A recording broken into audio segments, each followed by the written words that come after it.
la première idée que j'ai eue pour parler d'environnement, c'est de m'asseoir avec quelqu'un qui comprend des enjeux environnementaux d'une manière différente de la mienne. J'ai récemment visité un lieu de célébration de la culture autochtone où les 11 différentes nations qui habitent au Québec et qui étaient là avant les Européens sont représentées. Le directeur technique de ce parc, Serge Lucier. Et les Premières Nations, malgré qu'on peut dire, bon, ils étaient ici avant nous, maintenant ils sont encore parmi nous.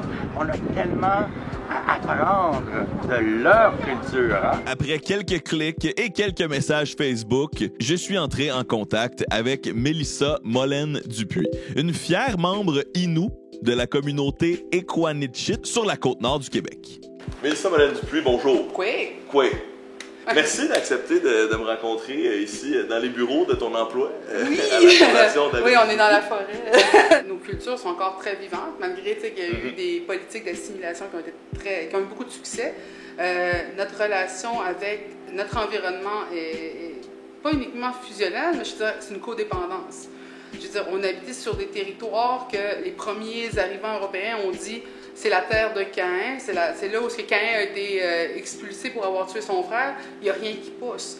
Alors que nous, on y vivait, on cueillait et on avait une culture très riche, je veux dire, vieille de plusieurs milliers d'années, sur ce territoire-là, qui avant était glacier et neige, mais notre relation vraiment a permis qu'on vive grâce à l'interdépendance et la codépendance et surtout le respect du cycle fragile qu'on a avec les animaux, avec les plantes, avec tout ce qui nous entoure. C'est certain qu'en arrivant à Montréal, un des aspects que j'ai remarqué, c'est souvent qu'en ville, les gens ont un sentiment d'isolement par rapport à la forêt.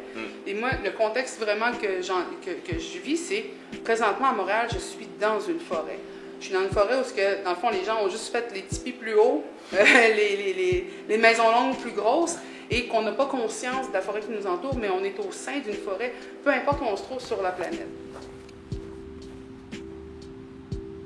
J'ai eu un peu un coup de foudre intellectuel pour la philosophie de Mélissa. Ouais, je pense que le meilleur moyen de se donner le goût d'avoir envie de protéger l'environnement politiquement puis socialement, ben c'est individuellement de se rendre dans la nature et de profiter du moment présent. En comprenant que nous, notre bonheur est intimement lié au bonheur de la nature qui nous entoure, on va peut-être trouver ça moins difficile de changer nos habitudes de vie et on va comprendre que protéger le monde qui nous entoure, ben c'est la base pour nous protéger nous-mêmes.